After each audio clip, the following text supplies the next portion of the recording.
Guys, 6 step na tayo guys. Gagawin naman natin yung edge of cross ulit. Pangalawa, may portangs na tayo, di ba? Yan. Kailangan pare-parehas yung kulay yan. Mga kanto na yan. Hanap tayo ng parehas ang kulay. Yan. Pag may nakita tayong kaparehas yan, pare-parehas sila kulay, di ba? Ilagay natin sa kanan. Yan.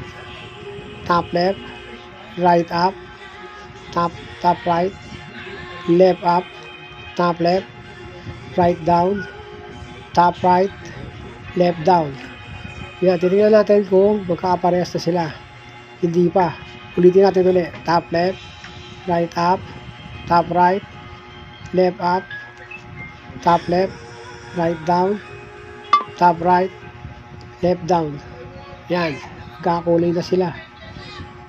Yan, okay na yan. Tapos na yung step na yan. Malapit na tayo sa final.